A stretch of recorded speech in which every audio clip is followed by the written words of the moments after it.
ఆరో అధ్యాయం మొదటి 6 వచనాలు మనం చదువుకుందాం. న్యాయాధిపతుల గ్రంథం జడ్జెస్ చాప్టర్ 6 ఫస్ట్ 6 వర్స్. మొదటి 6 వచనాలు నేను చదువుతున్నాను. దయతో గమనించండి. న్యాయాధిపతుల గ్రంథం 6 అధ్యాయం మొదటి నుంచి 6 వచనాలు.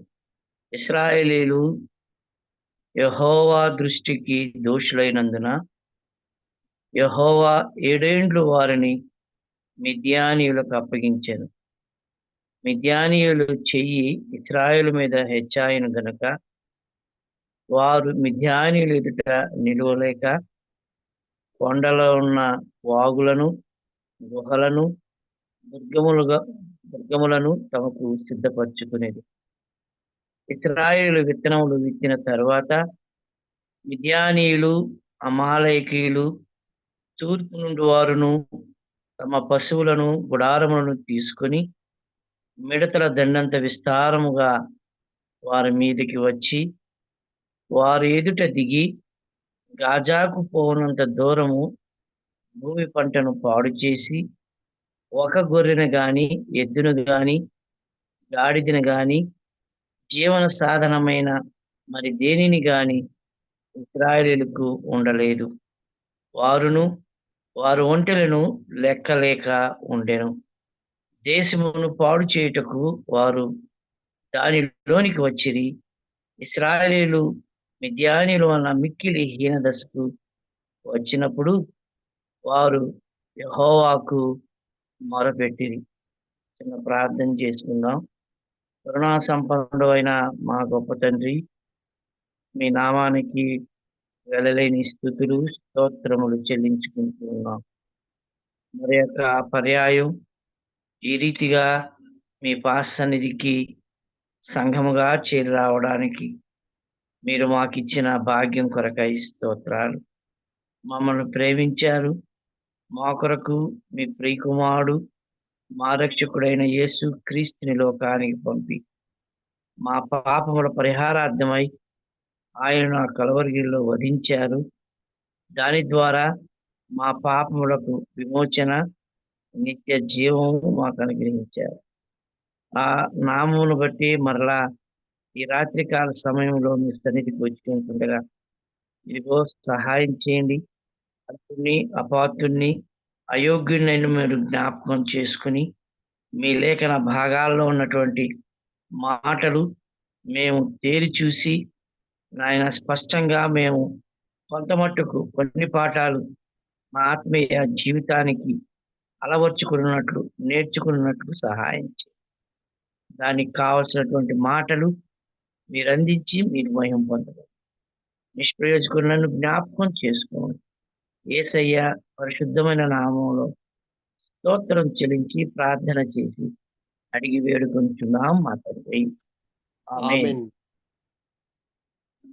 ఈ రాత్రికాల సమయంలో మరి యొక్క పర్యాయం ఈ రీతిగా మనం చేరి రావడానికి దేవుడిచ్చిన సహాయాన్ని బట్టి దేవునికి ఎంతైనా వందనస్తులంగా ఉన్నాం. గత వారం ఉపోద్ఘాతకంగా అనగా ఇంట్రొడక్షన్ గా మనం ఎందుకు న్యాయాధిపతుల గ్రంథాన్ని చదవాలి, దానిలో ఉన్నటువంటి న్యాయాధిపతులు వారిని గురించి ధ్యానించాలి అని మనం చూస్తా వచ్చాం. దేవుడు యెహోషువ గ్రంథంలో యెహోషువ నాయకత్వం కింద అనేక విజయాలు ఇచ్చాడు.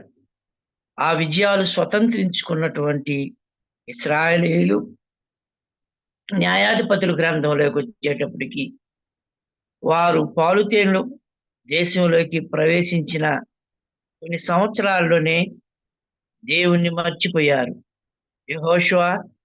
యెహోషువతో ఉన్నటువంటి పెద్దలు చనిపోయిన తర్వాత వారు తమ ఇష్టానుసారంగా జీవించడం నేర్చుకున్నారు అనే మాటలు మనం చూసాం.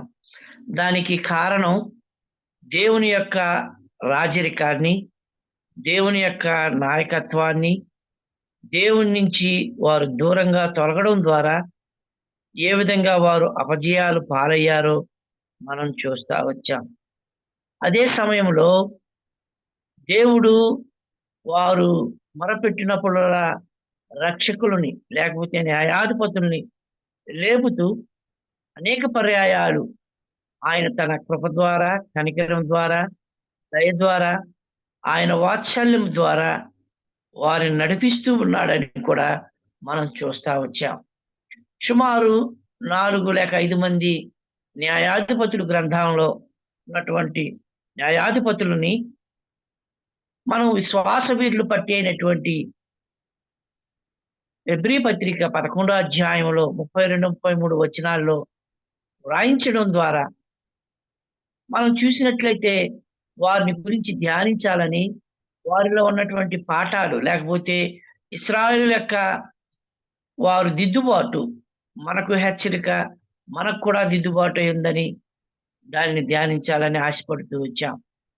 యెహోషువ గ్రంథం తర్వాత న్యాయాధిపతుల కాలం సుమారు 300 సంవత్సరాల కాలం.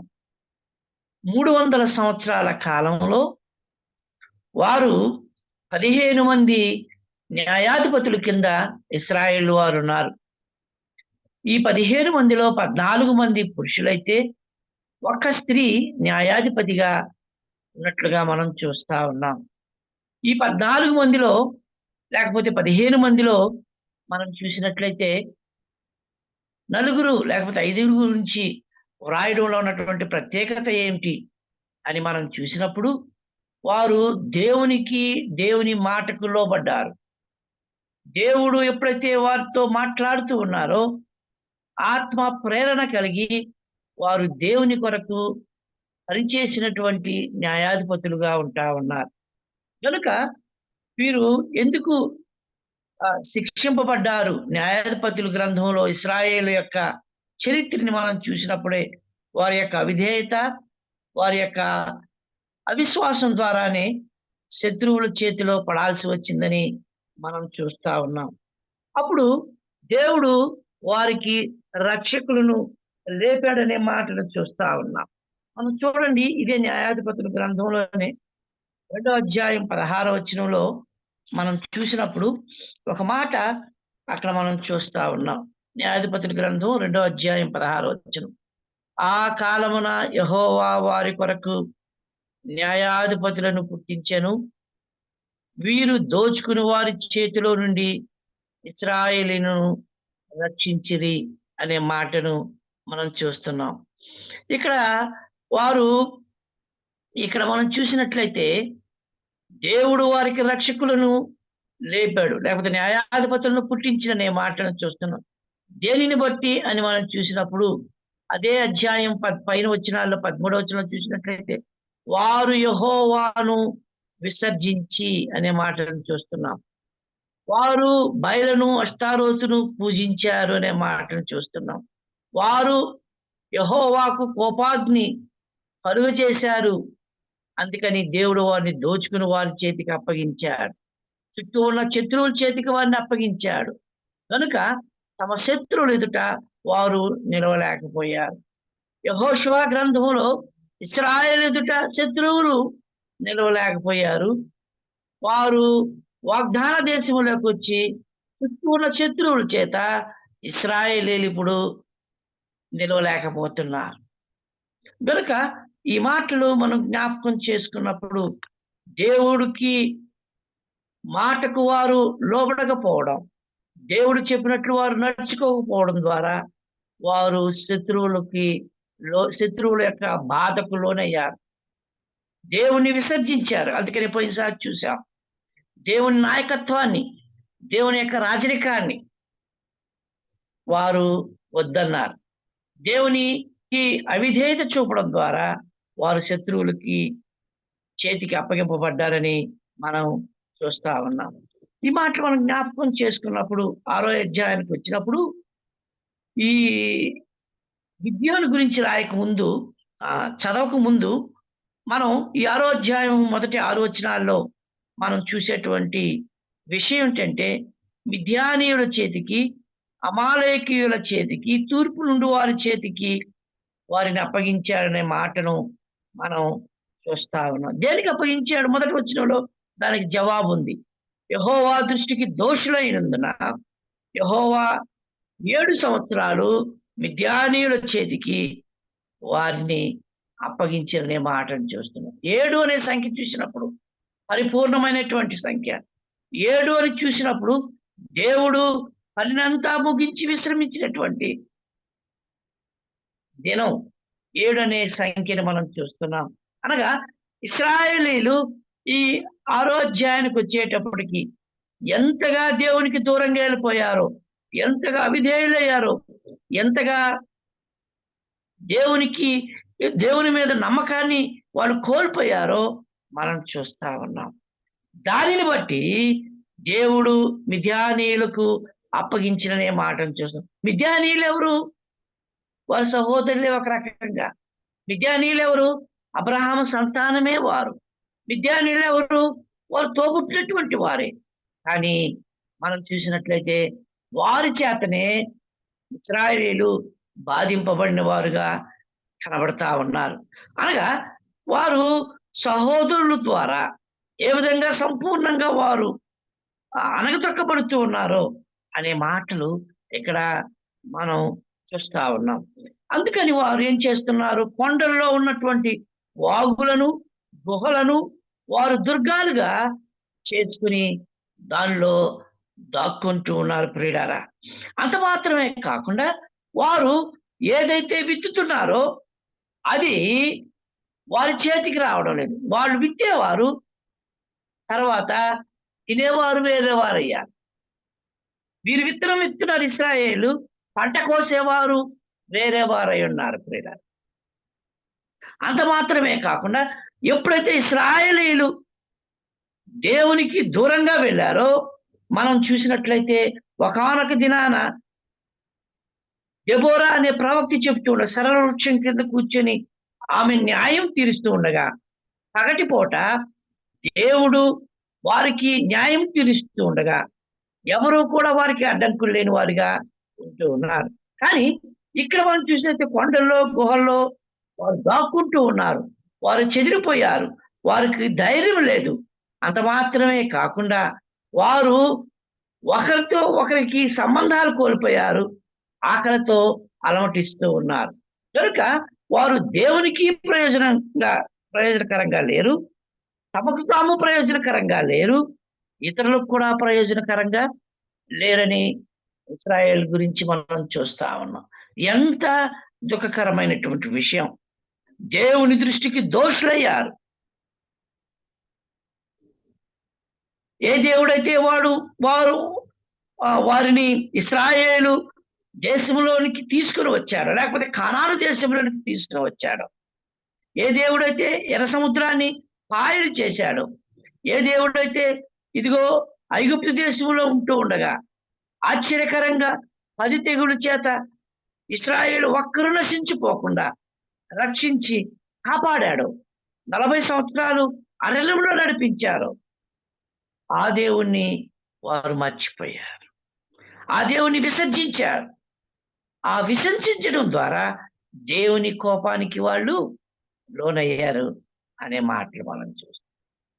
ఈ మాటలు నేను తరచూ చెప్తూనే ఉన్నారు. కానీ ఒక విషయం, ఈ మిద్యానీయుల గురించి మనం చూసినప్పుడు మిద్యానీయులతో పాటుగా మనం ఇక్కడికి వచ్చే ఎవరు వస్తున్నారంటే వాళ్ళు మిద్యానీయులు ఎదుట నిలవలేక వారితో పాటుగా తూర్పున్న వారందరూ కూడా యుద్ధానికి మిడతల దండంతా అమాలేకీయులతో కలిసి వచ్చిన వారిగా ఉంటూ ఉన్నారు. మిద్యాను అనే మాట మనం చూసినప్పుడు స్ట్రైప్స్ లేకపోతే డివిజన్స్ అనే మాటను చూస్తున్నాం. కలహం, కక్ష, వివాదములు అనే మాటలు ఈ మిద్యానీయులకి అర్థాన్ని ఇచ్చేగా ఉంటున్నాయి. వీరు చూడండి, మనం చూసినట్లయితే అబ్రహాము సంతానమే, కానీ ఇశ్రాయేలు అంటే వారికి ఎప్పుడు కూడా ద్వేషించే వారిగా ఉంటున్నారు. ఒక విషయం మనం చూసినప్పుడు ఆది కాండంలోనే మనం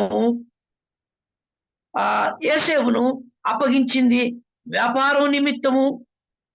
వారు అరబ్ దేశం నుంచి వారు ఐగుప్తు దేశానికి వెళ్తూ ఉండగా ఇశ్రాయేలీయులు లేకపోతే అన్నదమ్ములైనటువంటి ఆ 12 మందిలో వారు 10 మంది కలిసి ఏసేపును అమ్మింది కూడా ఈ మిద్యానీయులకే అని మనం మొదటగా నేర్చుకుంటున్నాం. అక్కడ ఆ యోసేపును తీసుకుపోయినప్పుడు కూడా వారు కనికరం లేని వారిగా మనం చూస్తా ఉన్నాం. రెండవదిగా మనం చూసినప్పుడు ఈ మిద్యానీయులు ఎటువంటి వారు అనే వారు చూసినప్పుడు వారు వాగ్దాన దేశానికి వస్తూ ఉండగా సంఖ్యాకాండ 22 అధ్యాయంలో మిద్యానీయులు ఇశ్రాయేలు పోనీయకుండా వారికి ఆటంకం కలిగించిన వారుగా ఉంటూ ఉన్నారు. ఇంకొంచెం దూరం వెళ్ళిన తర్వాత బిలాము తీసుకొనొచ్చి బాలాకు వారిని శపించడానికి ఈ మిద్యానీయులే కారణమైనట్లుగా మనం చూస్తా ఉన్నాం. అంత మాత్రమే కాకుండా ఈ మిద్యానీయులే ఇశ్రాయేలు పాపం చేయడానికి కారణమైనట్లుగా మనం చూస్తున్నాం. ఇది 3 పర్యాయాలు. 4వ పర్యాయం మనం ఇక్కడ న్యాయాధిపతుల గ్రంథంలో మనం చూస్తున్నాం. కనుక మిథ్యాను అనే మాటకి అర్థం ఏంటంటే వివాదం, కలహాలు అనే మాటను చూస్తున్నాం. ఎక్కడ కలహం ఉంటుందో అక్కడ ప్రతి అల్లరికి లేకపోతే ప్రతి నీచ కార్యానికి అక్కడ ఆస్పాదం ఉందని మనం చూస్తున్నాం. అనగా సంఘంలో కూడా ఆత్మీయంగా మనం నేర్చుకునేది ఏంటంటే ఎక్కడైతే కలహం, ఎక్కడైతే మనం చూసినట్లయితే కక్ష సాధింపు ఉంటుందో అక్కడ మనకు సమాధానం లేకుండా ఉండే స్థితి ఉందని మనం చూస్తున్నాం. దానిని బట్టి ఇశ్రాయేలీయులు ఒక్కరు కూడా వారు ఏదైతే విత్తనం విత్తున్నారో దాన్ని వారు భుజించలేకపోతూ ఉన్నారు. ఈ మాటలు మనం జ్ఞాపకం చేసుకున్నప్పుడు మనకు ఇక్కడ అనేకమైనటువంటి ఆత్మీయ పాఠాలు ఉంటూ ఉన్నాయి. ఏమిటంటే ఒక పర్యాయం మనం చూసినప్పుడు ఇదిగో కొరింథీ సంఘంలో పౌలు హెచ్చరిస్తున్నాం, మీలో కలహములు ఉన్నాయని నేను విన్నాను. 3వ అధ్యాయం 3వ వచనం మొదటి కొరింథీయులు అంటున్నారు, మీరు కలహము కలిగి ఉన్నట్లయితే శరీర సంబంధులే అంటూ ఉన్నారు.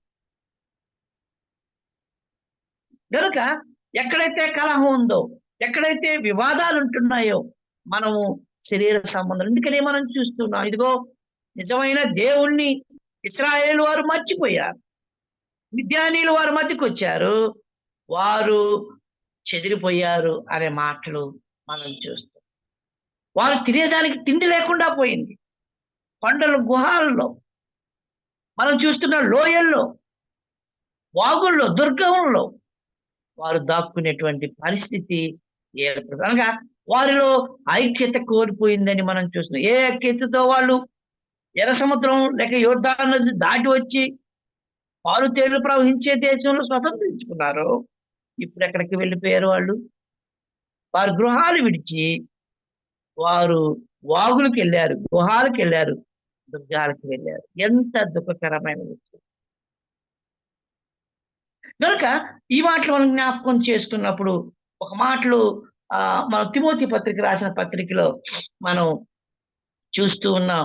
తిమోతికి రాసిన మొదటి పత్రిక 6వ అధ్యాయంలో ఒక మాట ఉంది, అయితే చూడండి ఏమనుందంటే అక్కడ తిమోతి రాసిన మొదటి పత్రిక 6వ అధ్యాయం 3వ వచనంలో మొదటి భాగంలో ఒక మాట అంటున్నాను, నేను చదువుతున్నాను, అయితే గమనించండి.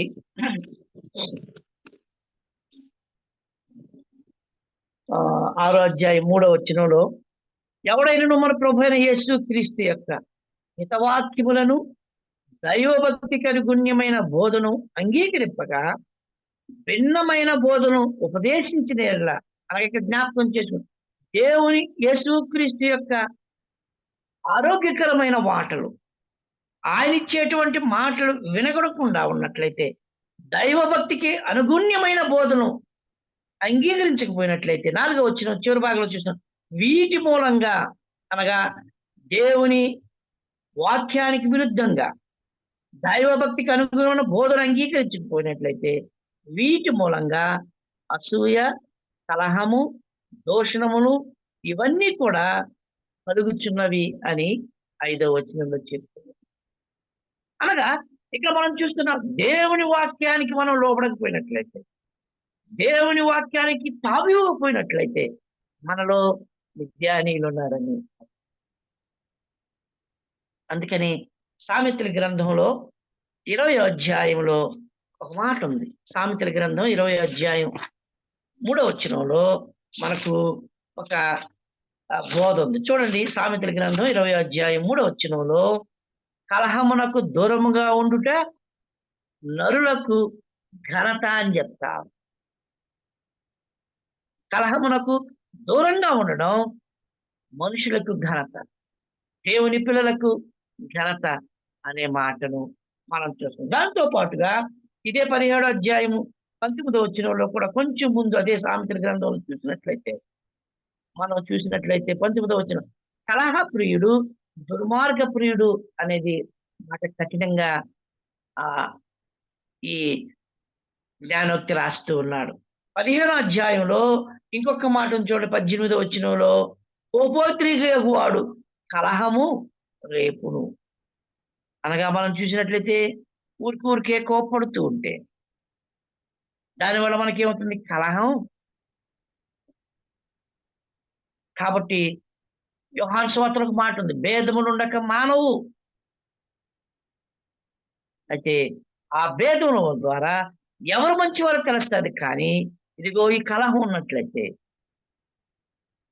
మనం చూసినట్లయితే అది ఎంత ఘోరమైనదో మనం చూస్తాం. కాబట్టి మనం న్యాయాధిపతుల గ్రంథంలో మనం చూసినట్లయితే 6వ అధ్యాయంలో మిద్యానీయులు వారి మధ్యకు వచ్చారంటే వాళ్ళ మధ్యలో కలహం ఏర్పడ్డదని. అనగా సంపూర్ణంగా వారు ఏ విధంగా దేవునికి దూరం అవడం ద్వారా వారు దాసులైపోయారో అనే మాటను మనం చూస్తున్నాం. మిడతల దండంతగా వచ్చేసారు మిద్యానీయులు. ఈ మిద్యానీయులు ఎక్కువగా ఒంట్ల మీద ప్రయాణం చేసేవాళ్ళు. వాళ్ళు కొండల్లో, లేకపోతే వారు ప్రదేశం ఎట్లాంటిదంటే దూర ప్రాంతాలు వ్యాపారం చేయడానికి ఒంట్ల మీద. అందుకని వారు లెక్కించలేనటువంటి ఒంటెలు వారు వచ్చారు, ఒంట్ల మీద వచ్చారని చూస్తున్నాం. 5వ వచనంలో, వారు ఒంటెలు లెక్కలేక ఉండెను అనే మాటను మనం చూస్తున్నాం.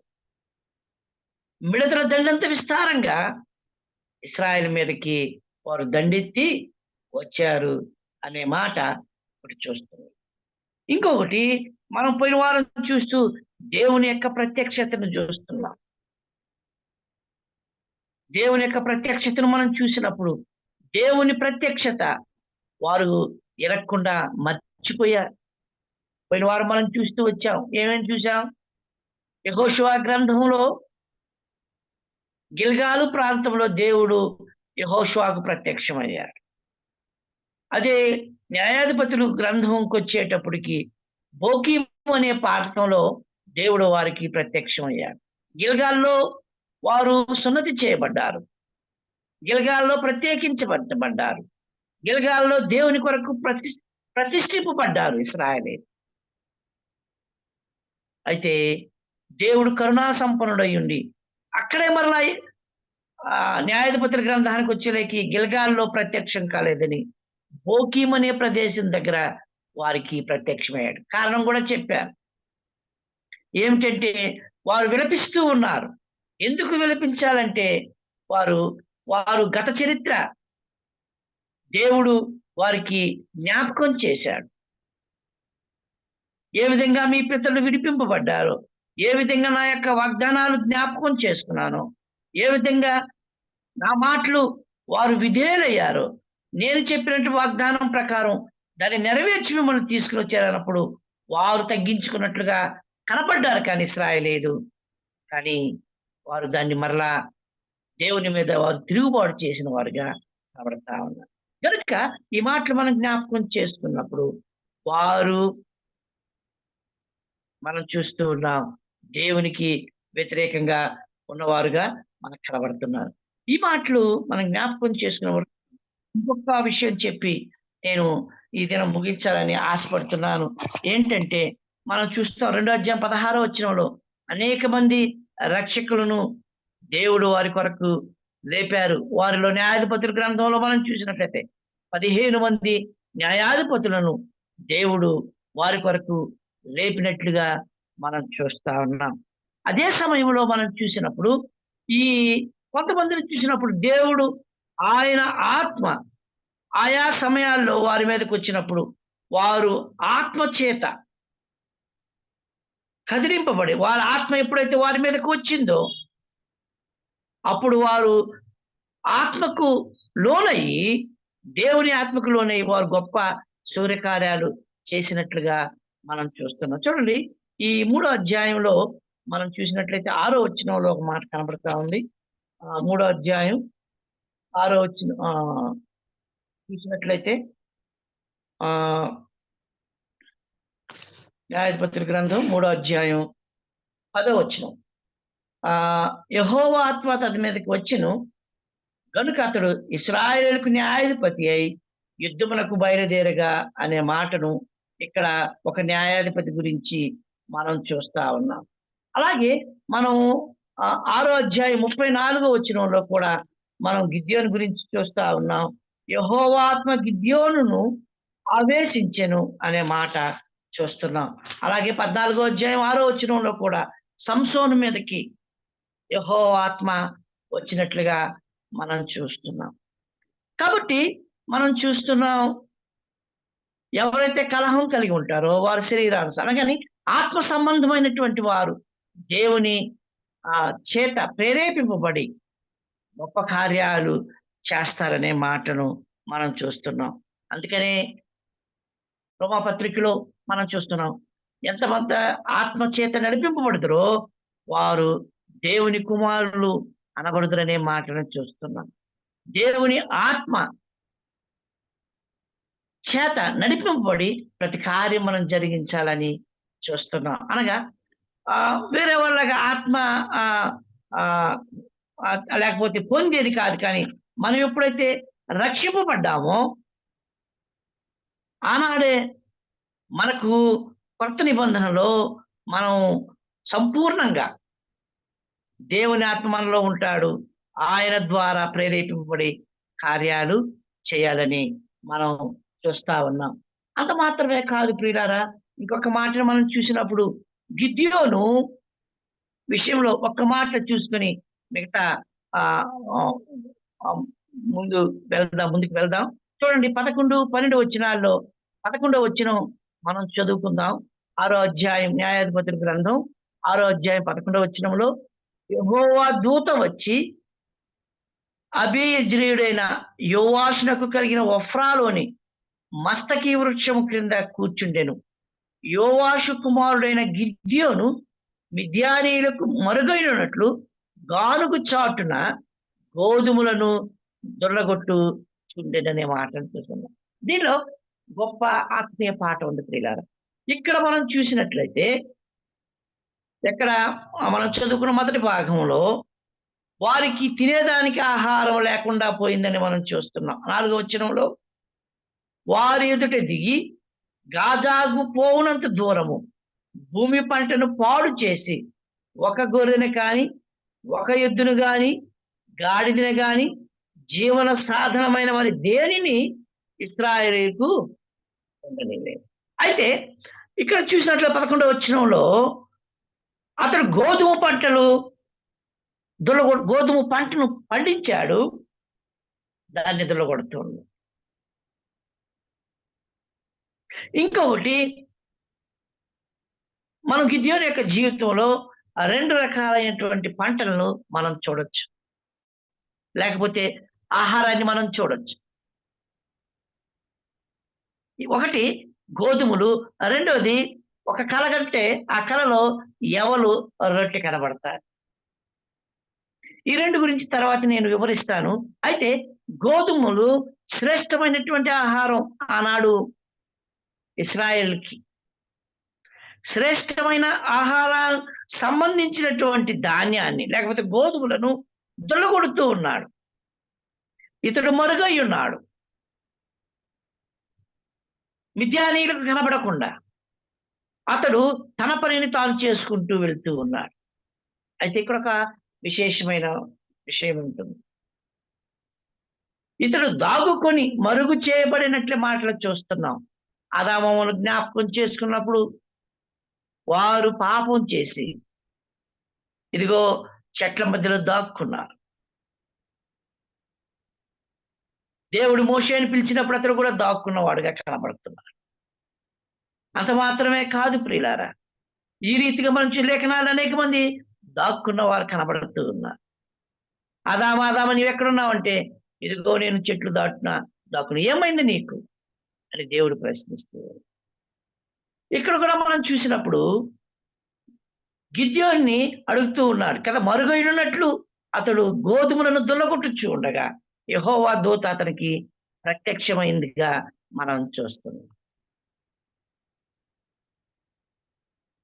ఎక్కడ బలహీనమైన వారు ఉంటారో దేవుడు బలపరచడానికి ఆయన సిద్ధంగా ఉన్నాడనే మాటను చూస్తున్నాం. అనగా ఇతను మిద్యానీయులకు దొరకకుండా ఎలాగా ఉన్నాడు?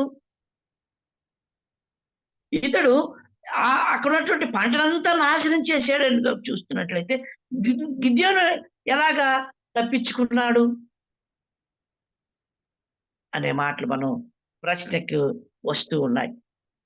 కనుక దీనికి ముందు మనం చూసినట్లయితే 7వ వచనం నుంచి 10వ వచనం వరకు దేవుడు కరుణా సంపన్నుడయ్యుండి, దేవుడు కృపగలిగిన వాడయ్యుండి మరలా ప్రవక్తను పంపించాడని మనం చూస్తున్నాం. 8వ వచనంలో యెహోవా ఇశ్రాయేలు యొద్దకు ప్రవక్తను పంపెను, అతడు వారితో ఇలాగు ప్రకటించనే మాటను చూస్తున్నాం. దేవుడు ఏ విధంగా మిమ్మల్ని దాస్యగృహంలో నుంచి దేవుడు విడిపించాడో, ఆయన చేసినటువంటి వాగ్దానం ప్రకారం మిమ్మల్ని జ్ఞాపకం చేసుకున్నాడు అని చెప్తున్నటువంటి దేవుణ్ణి మనం చూస్తూ ఉన్నాం. మీ దేవుడైన యెహోవాను నేనే అనే మాటను ఆయన వారికి జ్ఞాపకం చేస్తూ, కాబట్టి వారిని బలపరుస్తూ అదే సమయంలో దేవుడు వారి కొరకు రక్షకుడిని, న్యాయాధిపతిని లేపుతున్నాడని మనం చూస్తాం. ఆ సందర్భంలో గిద్యోను మనకు బయటికి కనబడుతుంది. ఆ సందర్భంలో గిద్యోను ద్వారా మనకు పాఠాలు నేర్పుతుంది. ఈ మాటలు మనం జ్ఞాపకం చేసుకున్నాం. ఎవరు లేరు మనకన్నప్పుడు దేవుడు ఎవరినో ఒకరిని ఆయన తన పని కొరకు నియమించుకుని ఉంటాడు. నా ద్వారా అంత జరుగుతుందని కాదు, కానీ దేవుడు మనం లేకపోయినా వేరొకరి చేత ఏ విధంగా విడుదల ఆనాటి ఇశ్రాయేలుకు విడిపించాడో ఈనాడు కూడా ఆయన తన పని తాను చేసుకునడానికి సిద్ధంగా ఉంటున్నాడు. కనుక గిద్యోనులో ఉన్నటువంటి కొన్ని మంచి లక్షణాలని మనం వచ్చే వారం నుంచి చూద్దాం. అయితే ఈ రాత్రి కాల సమయంలో విద్యార్థుల గురించి మనం నేర్చుకున్నాం. అది మనకు పాఠమై ఉంటారు. ఈ రాత్రికాల సమయంలో అనేక పర్యాయాలు ఆనాడు ఏ విధంగా దేవుడు మాట్లాడుతూ ఉన్నాడు, ఈనాడు కూడా మనతో మాట్లాడుతూ ఉన్నాడు. సారికి దైవ సేవకులను పంపి సారికి ఆయన వాక్యం ద్వారా మనల్ని హెచ్చరిస్తూ ఉన్నాడు. మనం ఎలాగా జీవించాలో, మనం ఎలాగా నడవాలో, మనం ఎలాగా ఈ లోకంలో ఆయన కొరకు సాక్షులుగా ఉండాలో ఇవన్నీ మనం చూస్తా ఉన్నాం. కనుక ప్రియులారా, ఈ రాత్రికాల సమయంలో దేవుని వాక్యం ప్రత్యక్షమయ్యే కొలది ఆ వెలుగులో మనం చూసుకునే వారంగా, మనం పరిశీలన చేసుకునే వారంగా ఉండాలని మనం చూస్తున్నాం. కనుక బోకీములో కనబడినటువంటి దేవుని యొక్క దూత ఇదిగో ఇక్కడ మరలా గిద్యోనికి కనబడతా ఉంది. న్యాయాధిపతుల గ్రంథం ఆ కాలంలోనే సమూయేలు కూడా ఉన్నట్లుగా మనం చూస్తా ఉన్నాం. ఎందుకంటే సమూయేలు గ్రంథం కూడా మనం చూసినట్లయితే న్యాయాధిపతుల కాలంలోనే జరిగినట్లుగా మనం చూస్తున్నాం. ఆ సమయంలో 3వ అధ్యాయంలో ఒక మాట ఉంది, యెహోవా వాక్కు ప్రత్యక్షమగుట అరుదు అనే మాటను చూస్తుంది. అనగా దేవుడు వారితో నేరుగా మాట్లాడలేకపోతున్నాడు. కారణం ఆయన మాట వినేవారు లేరు, ఆయనకు విధేయత చూపేవారు లేరు, ఆయన ఇందు నమ్మకం ఉంచేవారు లేరు. కనుక ఆయన మాటలు ప్రత్యక్షం కావడం. ఒక మాట మన కొత్త నిబంధనలో మనం చూసినట్లయితే ఏ విధంగా మనం ప్రత్యక్షతను ఎదురు చూడాలో చూసినప్పుడు ఒక మాట ఎఫెసీ పత్రిక 1వ అధ్యాయం 19వ వచనంలో ఒక్క మాట ఉంది చూడండి. ఎఫెసీలకు రాసిన పత్రిక 1వ అధ్యాయం 19వ వచనంలో మనకు ఎలాంటి ఆ మనసు కావాలో, ఏ విధంగా వినాలో అక్కడ పౌలు ఎఫెసీయులకు హెచ్చరిస్తున్నాడు. అది మనకు కూడా హెచ్చరిక. 15-19 వరకు ఉన్నాయి. మధ్యలో నేను చదువుతున్నాను. మీరు తెలుసుకొనవలెనని ఇక్కడ ఒక మాట ఉంది. ఆయన మహాత్మ్యం ఎట్టిదో ఆ! చివరి భాగంలో తన్ను తెలుసుకొనుట యందు మీకు జ్ఞానమును ప్రత్యక్షతయును గల మనసు అనుగ్రహించి నేను మిమ్మల్ని గూర్చి ప్రార్థన విజ్ఞాపనలు చేయుచున్నానని పౌలు అంటున్నాడు. ఇక్కడ ఏమంటున్నాడు? ఆ తన్ను తెలుసుకొనుట యందు మీకు జ్ఞానము ప్రత్యక్షత గల మనసు మీకు కావాలి.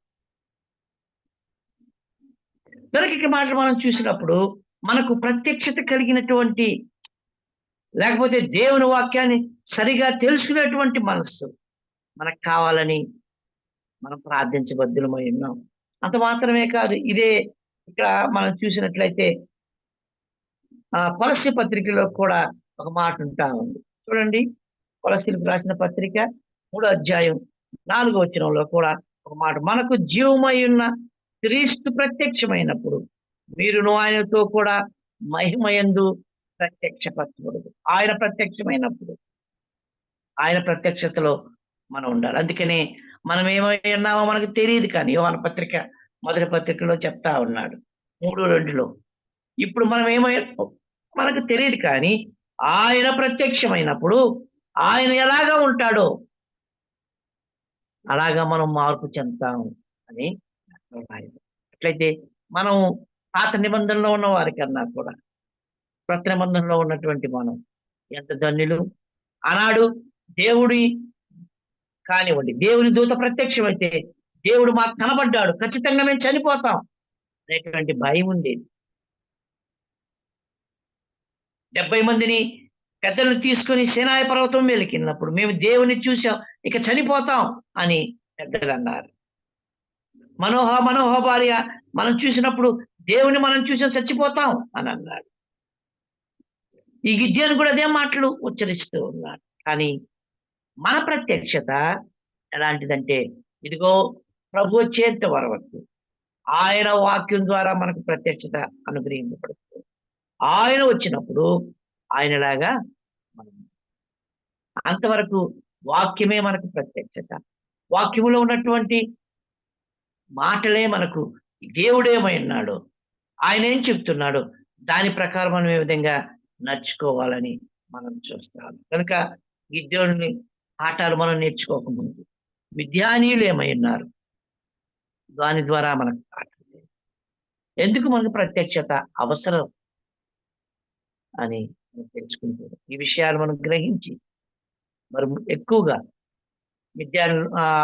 మిద్యాను వారిలాగా ఉండకుండా గిద్యోనులాగా ఒక గానుగ చాటున దాచబడి ఏ విధంగా గోధుమ పంటను దొల్లగొడుతూ ఉన్నాడో ఆ విధంగా దేవుని ఎందుకు మనం మరుగయ్యండి మన పని మనం చేయాలని మనం చూస్తున్నాం. నేను నిన్ను చూడాలని మోషేకి అపేక్ష కలిగి ఉన్నప్పుడు ఒక కొండ చాటున దాచిపెట్టి దేవుడు తన చెయ్యి దాన్ని మూసి వెనుక భాగం ఏ విధంగా చూశాడు దానికి ముందు చెప్తాడు. మోషే చెప్తాడు, నీవు కృపా మహదైశ్వర్యం కలిగి కృపా కనికరము దయగలిగినటువంటి వాడు అని దేవుని గురించి ఆయన సంపూర్ణంగా చూడకపోయినప్పటికీ కూడా దేవుని గురించి వర్ణిస్తూ ఉన్నాడు మోషే. అలాగే మనం కూడా దేవుడు మనకు ప్రత్యక్షం అవుతున్నాడు, లేకపోతే ఆయన వాక్యం బోధింపబడుతుందనగా ఆయన గురించి మరి ఎక్కువగా తెలుసుకునేవారంగా, ఆయనలో స్థిరంగా నిలబడి ముందుకు సాగిపోయే వారంగా ఉండాలని మనం నేర్చుకుంటున్నాం. వచ్చే వారం నుంచి మరి ఎక్కువ పాఠాలు గిద్యోను గురించి మనం నేర్చుకుని మనం ముందుకు సాగిపోయినప్పుడు ప్రభు మనకు సహాయం చేయండి. మీ అందరికీ వందనాలు.